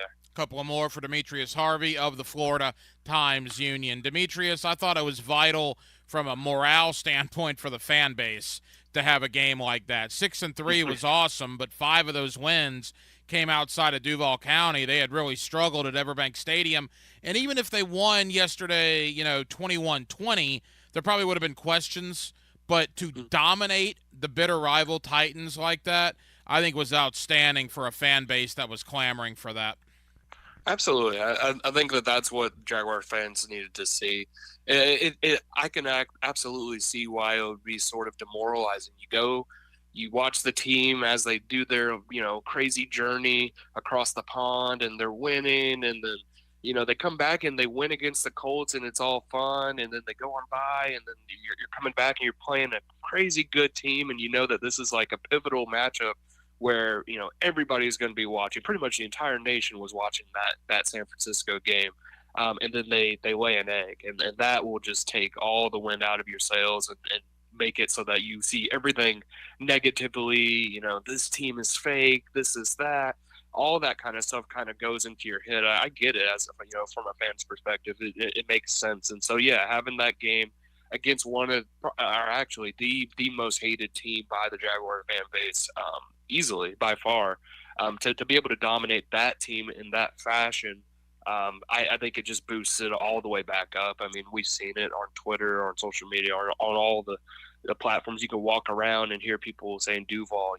That's sort of what that kind of game can do for you. And then now, I'm sure we'll talk about it in a second, but now you have another huge game. It's on the road against the Texans, that even more important than against the Titans. So that's just yet another test for not only the fan base's morale, but also the Jaguars team as a whole. Yeah, my 4-year-old was screaming Duval yesterday. It was a great day in the city of Jacksonville. Final moments with Demetrius Harvey of the Florida Times-Union. All right, Houston.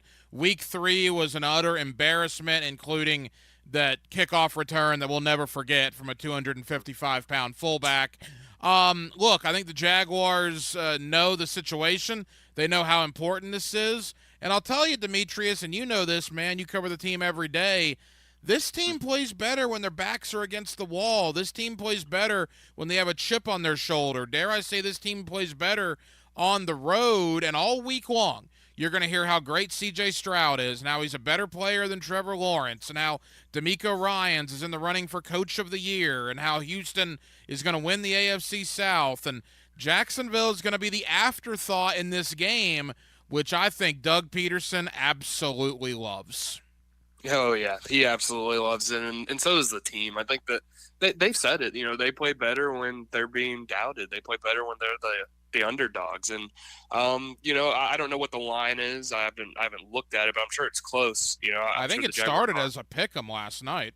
Yeah. I'm not surprised. It's a 6-4 Houston Texans team going up against a 7-3 Jaguars team. It's very evenly matched in terms of record. Texans have already dropped one on the Jaguars. I'm honestly a little surprised the Texans aren't favored by 3.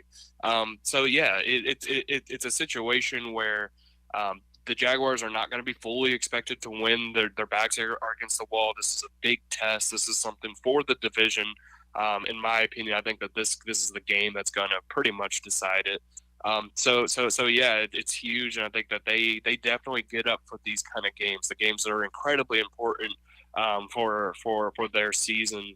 We've seen it time and time again with this Doug Peterson-led team. Last year, obviously, they were able to do what they did, beating the Titans twice in order to get into the playoffs. And, this year it's sort of, a little bit flipped where they need to just beat the Texans, who would have thought, coming into this year, they would be the second best or maybe even the best team in the AFC South. So yeah, it's a huge game. I think they'll get up for it. Will they win? Time will tell. It's one of those games where you really don't know. It just depends on what sort of Jaguars defense you see, and whether or not the offense can sort of string together drives like they did against the Titans this Sunday. Hey, Demetrius, as we wrap up, look, the Jaguars will be the first team that has seen C.J. Stroud twice. And look, Stroud is still absolutely fantastic, but he's starting to throw more picks, man, as people start figuring him out a little bit. I'm going to be very curious with the Jaguars being the first team that's seen him twice, how much more prepared Jacksonville is than maybe a team that has not played him yet. Yeah, I mean, it's absolutely in their favor. I mean, you're going up against a rookie quarterback. Every single team that plays him, aside from the division, obviously, that plays him twice, that's the first time and probably the only time this season that they're going to see him. And so you don't really know exactly what to expect. This Houston offense is honestly since it sort of stems from the San Francisco, Shanahan tree kind of offense. So, it's one that a lot of defenses struggle against, which is why they're having so much success. But yeah, seeing how he threw the 3 interceptions yesterday against the Arizona Cardinals, that sort of opens your eyes. And for the Jaguars, they're going to be looking at that film and seeing what the Cardinals did in order to limit him. Now, he still completed over 70% of his passes, so it wasn't such a dreadful day for him. But yes, you have to be able to take advantage of the opportunities you get. And I think that this Jaguars team, I think that they do stack up better if you look at it from a paper to paper standpoint. You look at all the players. I think the Jaguars do have more talent, and so it's literally just going to be about them making sure to stay sound and sort of know what to look for when it comes to C.J. Stroud. And I do think that it is an advantage that they're the first team to play them twice. Hey, Demetrius, we got 90 seconds. Final question. I'm never going to be confused to be ultra-positive Jaguar guy. Goodness knows I get ripped enough on Twitter for that. But I got to tell you, man, I think Jacksonville is going to put one on Houston. I know it's early in the week, but I got a very positive feeling about this game on Sunday. What's your early vibe on it? Yeah, real quick early vibe. I do think that the Jaguars can pull this out. Absolutely, I think they probably will. It's a game where, like we were talking about before, they're going to be up for it. They're going to be on the road. It's one of those that they have no choice but to be close as a team games, and it's a very, very, very important game. It's the most important game of their season. So yeah, I think they're going to be up for it, and it should be a fun one. Demetrius Harvey of the Florida Times-Union. Demetrius, what do you have coming up on the Times-Union this week, getting ready for the Texans game? Yeah, it's Thanksgiving week, so that's exciting. I'm going to be breaking down, C.J. Stroud versus Trevor Lawrence, that sort of thing in an analytical article. And then, obviously I'll have the preview, and I believe Zay Jones might be talking today. So I'll have something up from that, and, everything else, just coverage at jacksonville.com. Hey, Demetrius, happy Thanksgiving to you and your family, my friend, and we'll do it again soon. Happy Thanksgiving. Thank you. Are you a super prognosticator? Yes! No. Yes! Play 1010XL's weekly pickup. You won! You can win a barbecue feast from ABBQ, brought to you by MyBookie and J. David Tax Law. Pick the winners at 1010XL.com. It's a primetime showdown you don't want to miss when your Jaguars take on the Bengals. This highly anticipated Monday night matchup is also our My Cause, My Cleats game, when your favorite players get to champion causes close to their hearts by wearing custom-designed cleats. Plus, don't forget to wear your darkest gear to help us black out the stands and defend the bank. A limited number of seats do remain, so head to jaguars.com/tickets or call 904-633-2000. Hey everybody, Mike Dempsey here for Awaken 180 Weight Loss. So get this, last Tuesday my phone almost crashed from all the buzz. The station posted my post-Awaken 180 photo on social media, and wow, did people take notice. Friends I haven't seen in a while were texting me, Mike, you look fantastic. How did you do it? That's what losing weight and looking healthy does. People take notice and are genuinely happy for you. They think I put a ton of hard work in and it paid off. Well, here's the kicker. It did pay off, but with Awaken 180, there's no hard work. Jacksonville is now taking my word for it. Friends, listeners, coworkers are starting Awaken 180 and getting the same results I had. Our own Matt Hayes, he's down 16 pounds in just 2 weeks. Another buddy of mine is having his consultation this week, starting the program the day after Thanksgiving. What's stopping you? Reserve your consultation today. Get a jump start on your New Year's resolution, already down 25 pounds. Call 844-346-1800. That's 844-346-1800. Or go online to Awaken180weightloss.com. Denny Thompson here. This holiday season, tackle burglars and protect your turf. Give the gift of peace of mind. Catch everything around your home with Tyson Sound & Security's cutting-edge surveillance cameras. Whether you're traveling for the holidays or just cheering on your team, earn a big score on safety and convenience. Tyson has you covered for all home cameras and security systems. Call Tyson Sound & Security right now for the holiday season at 904-762-1000. That's 904-762-1000. Tyson Sound & Security. Security and automation experts.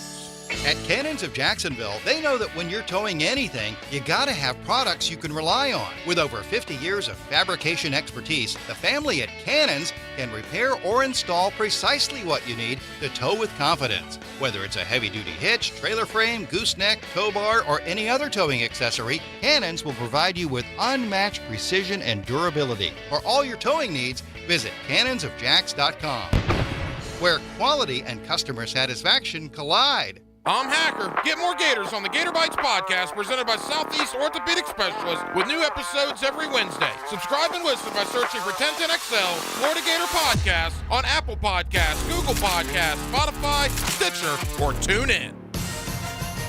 Instant Keys. You don't have to go to the dealer. Instant Keys comes to you. Instant Keys saves the day if you have lost or broken keys. They can program new keys and remotes for nearly every make and model of vehicle at a fraction of the dealership cost. Fast, honest, and reliable locksmith service. Call 722-1111. Instant Keys. Instant Keys. You don't have to go to the dealer. Instant Keys comes to you.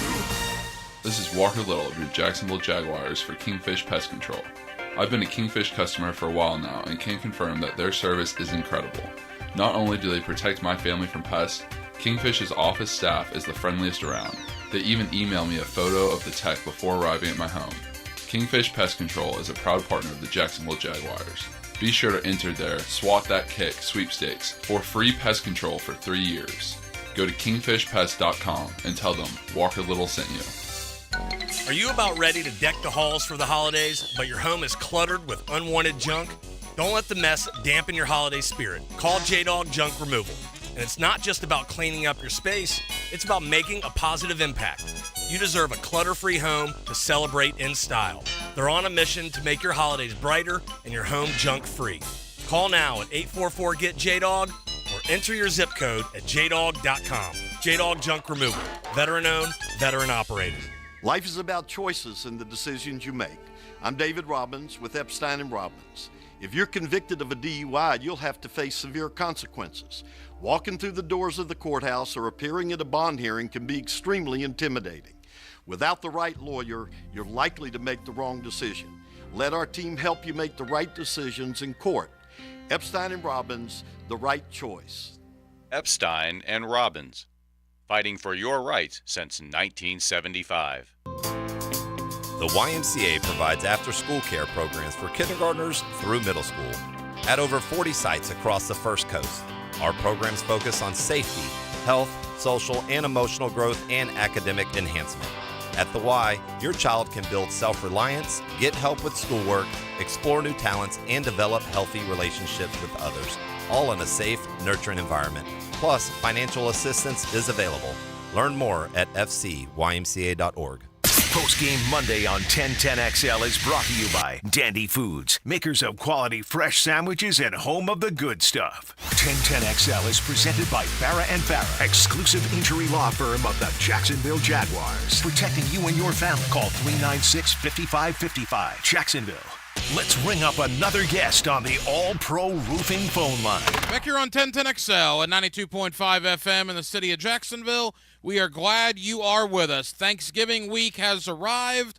That means Florida and Florida State, Saturday at 7 o'clock in Gainesville. Of course, you'll hear the game right here on 1010XL. Florida, well, they're trying to get bowl eligible, but I think maybe the bigger point for Gator fans is they are absolutely trying to ruin Florida State's season. Of course, this game is interesting now as well with two backup quarterbacks that have been forced into starting roles due to injury. With all that being said, let me welcome in my friend Ben Troop. He was an All-American tight end at the University of Florida. He's one of our favorites, and he's always kind enough to join us here on 1010XL. Ben, how you doing? Man, Ryan, I wish it was better circumstances as far as my team down there in Gainesville, but you still can't beat Florida State regardless of the circumstance. Ben, you and I talked about a month ago, and at that point, Florida was 5-2. Coming off a big win over South Carolina, and we thought, all right, maybe they're surpassing expectations. And then, Ben, the last 4 weeks have been awful. Just your thoughts as a former Gator. They sit 5-6 now and on the verge of missing a bowl game altogether. It is rough. I'm not going to act as if it isn't rough, but I think it's just every week is every week is going to be its own chapter.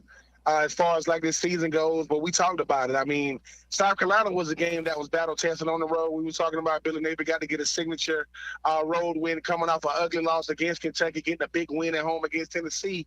But the wheels was kind of like falling off, and nobody kind of had to wait to see it. I mean, you talk about LSU and record numbers. You talk about the recent loss against Arkansas.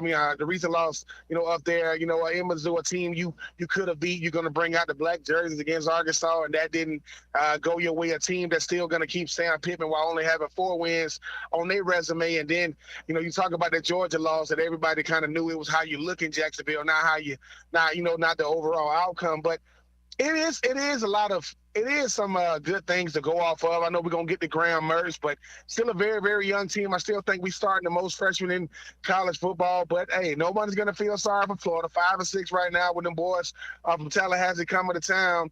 Got to dust yourself off. Got to go back to work. You got to understand that the hardest thing to do in college football is 6 wins. I think we get so used to teams getting the 6 wins, we don't understand how hard of a feat it is.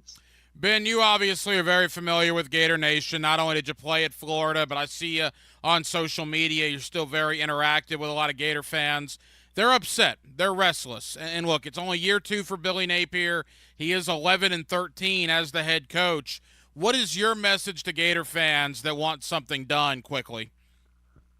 I mean, unfortunately, you still got to have that patience. I think, Ryan, the biggest misconception about college football is if you had a big-time university that has the money, that has the infrastructure, that has the fan base, that has the coaches and the players, it's just going to happen. I mean, not to compare Billy Napier to Mike Norvell, but you see what's going on right now in Florida State. I mean, his first 2 years was dismal, and then you look at his last 2 years. I'm not saying that that's what's going to happen at Florida with his schedule coming to 2024, 2025, but people forget when a coach leaves, you got to blow up everything and rebuild everything. And I think that people think that because of where you are, it's going to be an easy fix. It's not. Florida has been up and down. Let's face it, since the Urban Meyer years, it's been really, really up and down. But the one thing that the schools that's doing the best right now have in common, one coach for over 10 years. And it's hard. Florida has had, since Urban Meyer, 4 or 5 coaches in that span. So, but Billy Napier, and I know he's still building a culture for Gator Nation. I mean, you got to keep rooting for him. I always say Mr. Two Bits might be the best thing ever happened to Florida, because he said, man, just cheer him on no matter the outcome. And it's easy to say when you winning. It's hard to say when you staring at a 5 or 6 season and potentially not making a bowl game. Former Gator All-American tight end Ben Troop here with us on 1010XL in Jacksonville. Ben, your voice matters, man. Everybody that played at Florida, particularly guys that were All-Americans, your voice matters. Are you okay with what Billy Napier is doing? Do you like the direction of the program? I do. And this is talking about years away from the game and understanding how hard a culture is to build. I don't necessarily got to like. No one likes the losses. No one likes that. I'm not saying that. But I understand. But sometimes it takes that to realize how hard it is. By the time I got to Florida, the culture was already built. It didn't get built when I got there. It got built in the early 90s with Shane Matthews and Danny Warfel and those guys. So Steve Spurrier had built it up. Steve Spurrier leaves. Ron Zook has to rebuild it again. And being a part of a restructure, it's hard. So I appreciate that Billy Napier isn't making it, he isn't calling the players out like individually. He's saying we got to play better. We got to coach better. We got to finish better. We got to go out there and execute. So I do like what he's doing because, just like I know, Ryan, the remedy can't be get rid of him. That can't be the remedy because now you're starting over again. So while I might not like the overall outcome of these games, I can still see the progress being made. Ben, I'm 40 years old. I go back to probably 1990. I'm one of those spoiled guys where really the first thing I remember about Gator football was the first year of Spurrier. I don't really remember a lot before that. But even though that's 33 years that I've been watching Gator football, I honestly don't know if I can remember a defense that struggled this much. I mean, they have been awful at times. And I don't know if that's youth. I don't know if that's Austin Armstrong being in over his head. But it is painful, Ben, to watch the Gator defense right now. It is. And I get it. Coach Armstrong was the guy that got called, in the middle of the offseason to bring him in. And you appreciate him saying he's going to negotiate everything with a hammer. And I think that's the part that's the biggest head scratcher because you don't want to be on the wrong side of you don't want to be on the wrong side of history. And I'm talking about Kentucky. I'm talking about LSU. I'm talking about Arkansas. It's the manner in which you give up yards, not that you give up yards. It's when you can't stop the run. It's bludgeoning out there as far as what they're doing to us. And I know we're gonna, like I mentioned, I know we're gonna get the Graham Mertz, but it is hard to watch because most of the time, Ryan, listen, 3rd and 8, 3rd and 9, those are the hardest yards to get. I mean, teams are getting 3rd and 17s, 3rd and 20s on our defense, and you start saying, is it the personnel? Is it the play calling? Is it getting the plays in? Is it executing? I think it's a little bit. The great thing about it when it's one side of the ball is really, really bad, you can't place it on one person. The unfortunate part about it is somebody's going to be that scapegoat in the offseason. I don't know who it's going to be, but it's got to get – well, you got one game, and, a team like Florida State coming in won't do nothing but continue their winning ways with their undefeated season. I think for that defense, it is hard to watch because, like I said, even in the Muschamp, Ron Zook, McElwain years, you still had somewhat of a defense. Now, I know it's his first year under Armstrong, but you still got to find a way to get out the field. Yeah, I've never seen a 4th and 17 have a guy wide open in a situation like that. That was a new one for me on Saturday night. I couldn't believe that. And then Missouri went on to win the game with a field goal. Again, former Gator All-American tight end Ben Troop here with us on 1010XL. Ben, let's get to Graham Mertz. His season, unfortunately, came to an end with a collarbone injury. I think Graham Mertz overachieved, man. I think that a lot of people had an expectation of him, and he certainly surpassed that with his play on the field. And I hope he returns in 2024 to be in the mix for that Gator quarterback spot. Yeah, I mean, you took the words out of my mouth, Ryan. This time last year, this time going to the offseason last year, everybody was saying who we're gonna get in the portal, who you gonna get in the portal. And when Graham Mertz emerged as the guy, the first thing people started saying was, look where he's coming from. Look at the competition he played against. Is he ready for big time SEC football? Can he deal with it? And Graham Mertz has been anything but the problem all year long. Anytime they gave him a chance to go out there and throw the football, he superseded expectations. We go back to that South Carolina game, that throw he had with Pearsall.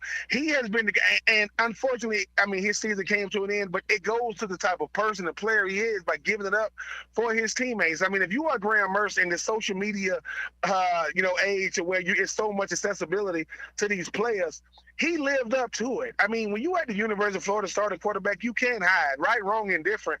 You're gonna get all the praise when it's good. You're gonna get all the blame when it's bad. But I do hope Graham Mertz comes back because he was such a stabilizer for this entire offense, definitely this entire team. It was hard to see him on the turf, man, because he's taking a lot of hits throughout the course of the year. But I do hope Graham Mertz comes back next year. I think he's the guy that could definitely help Billy Napier get this thing turned in the right direction. Ben Troop here with us on 1010XL. Ben, that gets me to Saturday night. And look, Graham Mertz out for the year. Obviously, 2 hours before that, the injury to Jordan Travis. And the rivalry aside, obviously, Florida and Florida State fans, teams, that's a heated deal. No one wants to see what happened to Jordan Travis. I had a lot of Gator fans that were texting me and calling me, just sick to their stomach, sorry for that kid, because Jordan Travis is a terrific young man, and to see a type of injury like that was just brutal. So before we talk about the game, Ben, from a Florida State perspective, those teammates, they got to turn right back around and play after Jordan Travis got hurt like that. How tough will it be for them this week? It's going to be tough for them because Jordan Travis has meant more to Mike Norvell. Jordan Travis and Mike Norvell is not the same outcome as what Stetson Bennett meant to a Kirby Smart. When you talk about two guys who, let's face it, nobody wanted them. They just outplayed all the critics, outplayed all the naysayers. And I was sick to my stomach too. Jordan Travis is an incredible kid, a kid that really was battle tested and was able to. He's the biggest reason why a lot of those guys came back in 2023 to have the season that they're having, to see what happened to him. I know they retired James Winston jersey, and I know he was praying for him. Look, I said this. I'm a Jordan Travis fan because I represent. I'm always a fan of the players, regardless of what stool and colors you represent. I never ever want to see a young man, season come to an end when I understand how much goes into it. So I feel terrible for him, and I wish it wouldn't have happened to him. It's one of those things, and like you said, Ryan, with Gators fans texting in saying how bad they felt from shows that we appreciate what it takes to do what these players do. It's hard to watch it. I mean, when it happened, it's almost like it was a freeze frame just looking at it. I was happy they was able to get him off the field as quick as they can. Hopefully he can have a speedy recovery, but I just don't like to see players that put so much, especially Jordan Travis, it come down to an injury like that. All right, Ben, let's get to the game itself. Florida trying to make a bowl game. That certainly is probably top of their mind. But talk to any Gator fan right now. It's about ruining Florida State's season.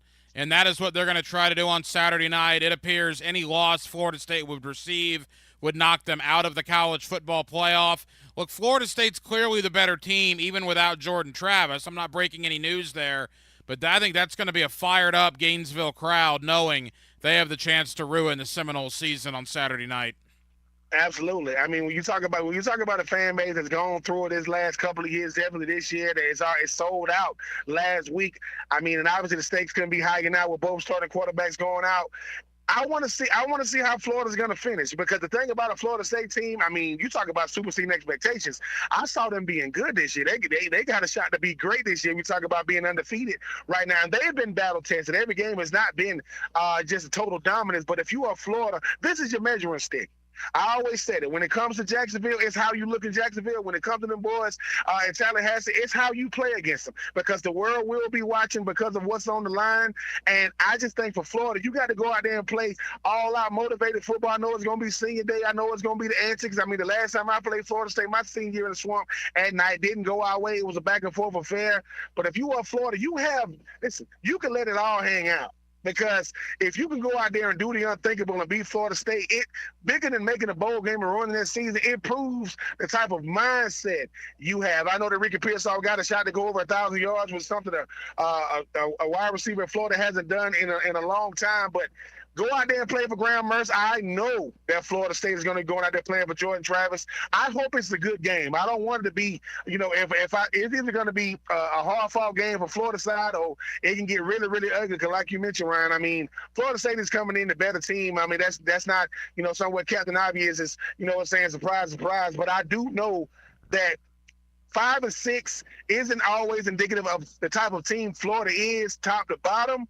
But 5 and 6 is what your record say it is. You trying to get a win in the worst way, not to just make a bowl game, but to prove to Florida State and the rest of the world that just because we ain't had a good season doesn't mean we don't go out there and give it all we got, especially with the last game in the Swamp of 2023. Well, your senior day didn't go your way because Jack Childress was the referee, and every call went Florida State's way.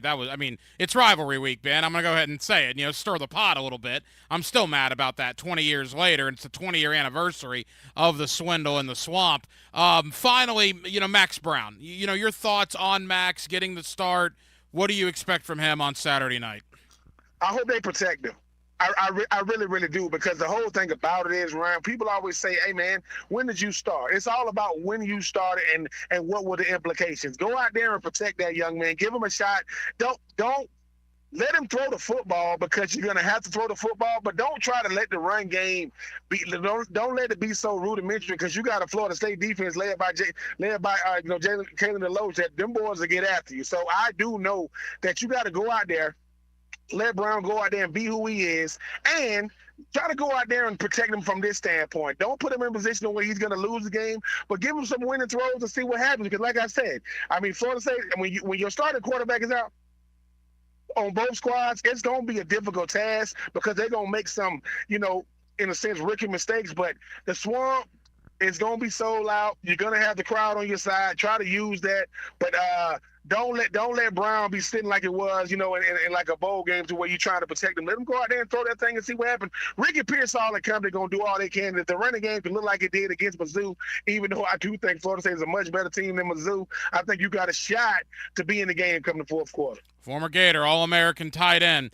Ben Troop. Of course, check out his podcast, the 84 Reasons podcast. Ben, happy Thanksgiving to you and your family, my friend. Certainly appreciate you as always, and we'll talk again soon. Always a pleasure being on with you, Ryan, man. Happy Thanksgiving to you and yours, man. And, hey, man, tell your Jags to leave my Titans alone, man. We ain't the team we used to be. Hey, real quick on that note, Ben, that was ugly yesterday, man. As a former Titan, you got to be shaking your head. I am shaking my head for two reasons. A.J. Brown is up there in Philadelphia. That had nothing to do with, Rand Carthon. But now, Kevin Byard, he's up there in Philadelphia. It seems as though you had a chance to, trade. They had a chance to trade, get some nice trade value for a guy in Ryan Tannehill. I don't even know what they're doing with Derrick Henry at this point. It just seems too dismal of a task right now. Mike Vrabel entire, persona doesn't even seem like it's resonating with the team anymore. I said it was Jacksonville's division to lose, but when they win it like that, and two of their best players are still on rookie contracts, it could be a while before the Titans even show any level of life coming out of that division. Hey, Ben, you're the man, buddy. We'll do it again soon. Thank you. Appreciate it. Now, today's takeaways, brought to you by Key Buick GMC, where our family dealership has been helping families buy vehicles for over 50 years. And thank you to former Florida Gator All-American tight end Ben Troop for joining us tonight here on Hacker After Dark. In Florida and Florida State, and due to injury, it will not be Graham Mertz versus Jordan Travis, but it'll be Max Brown versus Tate Rodemaker. My big takeaways of the evening. Well, that's certainly one of them, right? Florida has nothing to play for except, making a bowl game, but I think Gator fans are far more interested in ruining Florida State's season. And the Seminoles are trying to find a way to win this game and next week against Louisville with a backup quarterback to get into the college football playoff. And I thought it was interesting. The game is going to be on ESPN at 7 o'clock. How about Chris Fowler and Kirk Herbstreit on the call of Florida State and Florida? So it'll certainly have a big game feel on Saturday night. My other takeaway is, of course, the Jaguars getting a much-needed win over the hated Titans at home. The Jaguars now 7-3, getting things ready for a big one in Houston. I'll go ahead and tell you, I know it's early in the week, but we're compressed this week due to Thanksgiving. I think Jacksonville's going to win the game on Sunday, and I actually think they might win it kind of big. I really like Jacksonville on Sunday. And I've never been ultra positive guy when it comes to the Jaguars. I think you know that, but I really like the Jaguars going into Sunday's matchup there in the AFC South. Well, that'll just about do it for a Monday night edition of Hacker After Dark. We have a ton of people to thank. Again, former Gator All-American tight end Ben Troop. Thank you to Demetrius Harvey of the Florida Times-Union for talking Jags with us tonight. Ira Schofel, warchant.com. Really appreciate Ira coming on to talk about the legacy there of Jordan Travis in Tallahassee as his career has come to an end due to that gruesome injury on Saturday, and what the Florida State football team will do now with Tate Rodemaker as their starting quarterback. And, of course, back in hour number 1, Monday night coaching with Campo. Dave Campo, the former head coach of the Dallas Cowboys, is with us every Monday night here on Hacker After Dark. We'll be back tomorrow night on a Tuesday. Are you kidding me? Ladies and gentlemen of